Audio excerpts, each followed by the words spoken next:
थाख्लाय नार्जारि बिथाङा आइजोनि थाखायनो पक्सक' रेपआव गोग्लैनाय मानसि बैफोरबायदि बिथांखौ दिनै जोंनि मानास समस्तिनि बिथां केन्डिडेट फैलाजे बरगयारिया लानानै फैदों। दा माइनास पइन्टआ बिथांना बेनो जाय बिथाङा रेप केसाव गोग्लैखानाय, जाय बिथाङा आइजो माहारिखौ सनमान होयै, जाय बिथाङा उन्दै गथ'साफोरखौ पक्सक' रेपनि गेजेरजों गावनि फान्दोआव सालायनानै गावनि फान्दोआव खोख्लैदों। दा बिथाङा रायजोफोरनि सेराव थांनानै गोदै गोदै बाथ्रा बुंगासिनो दङ।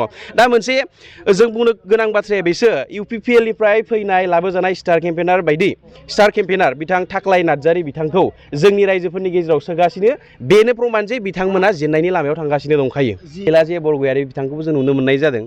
बिथाङा बुंगासिनो बिराद गेदेर गेदेर बाथ्रा जे थानेस्वर बसुमतारी सारालायनो सालानि मास, बेखायनो जोंनाव भट मोना होननानै बुंगासिनो बिथाङा।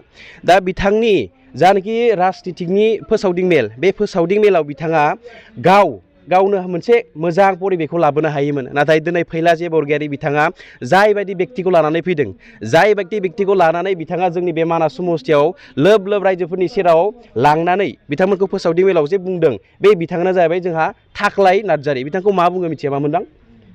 दाबो सासे फावखुंगुर जाय थाख्लाय नार्जारि बिथाङा गावगायनो आइजो माहारिखौ एसेबां गाज्रि नोजोरजों नायग्रा मानसि, जाय थाख्लाय नार्जारि बिथाङा आइजोनि थाखायनो पक्सक' रेपआव गोग्लैनाय मानसि बैफोरबायदि बिथांखौ दिनै जोंनि मानास समस्तिनि बिथां केन्डिडेट फैलाजे बरगयारिया लानानै फैदों। दा माइनास पइन्टआ बिथांना बेनो जाय बिथाङा रेप केसाव गोग्लैखानाय, जाय बिथाङा आइजो माहारिखौ सनमान होयै, जाय बिथाङा उन्दै गथ'साफोरखौ पक्सक' रेपनि गेजेरजों गावनि फान्दोआव सालायनानै गावनि फान्दोआव खोख्लैदों।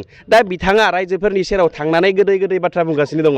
दा मोनसे जों बुंनो गोनां बाथ्राया बेसो UPPL निफ्राय फैनाय लाबोजानाय स्टार केम्पेनार बायदि स्टार केम्पेनार बिथां थाख्लाय नार्जारि बिथांखौ जोंनि रायजोफोरनि गेजेराव सोगासिनो। बेनो प्रमान जे बिथांमोना जेननायनि लामायाव थांगासिनो दंखायो। जिहेतु थानेस्वर बसुमतारी समस्तिनि बाहेरा जिहेतु बाक्सा समस्तिनिसो आरो बिथाङा 10 बोसोर MLA जानायाव बे ओनसोलनि जेबो खामानि मावाखै होननानै बिथां फैलाजे बरगयारिया मा बुङो? बेथ' जाय बिथांमोना अपोजिसन पार्टिनि बिथांमोना दिनै मोजांखौलाय बहाथो नुनो, दिनै मोजां खामानि मावनायखौ, मोजां लामा दालां मावनायखौ, मोजां इयुथफोरनि थाखाय खामानि मावनायखौ बिथांमोना बहाथो नुनो? दिनै बिथांमोना गाज्रिखौनो बुंखागोन, दिनै बिथांमोना गाज्रिखौनो होनखागोन। जिहेतु बिर'धि दलनि जाबाय, बेनिखायनो बिथांमोना जेनखानायखौ मिथिखानानै बिथां थानेस्वर बसुमतारी सारखौ ओरैबायसा बुंगासिनो जे बिथाङानो लायनो आलदानि मानसि, बिथाङा आलदा समस्तिनि मानसि, बे जोंनि मानास समस्तियाव बिथांखौ जेननाय मथैसो होखादों होननानै बिथांमोना बुंगासिनो। नाथाय बे खोथाया जोबोर रं। मानोना थानेस्वर बसुमतारी सारा मोननै टार्मस जोंहा MLA जाबोखानाय, बिथाङा गोबां एक्सपिरियेन्स दङ, जायगाखौ माबोरै डेभेलप खालामनांगौ, इयुथफोरखौ माबोरै मोनसे मोजां लामाजों लांनांगौ आरो हारिखौ माबोरै दावगाहोनांगौ, बेनि गासैबो तथ्यखौ बिथाङा मिथिजोबखायो।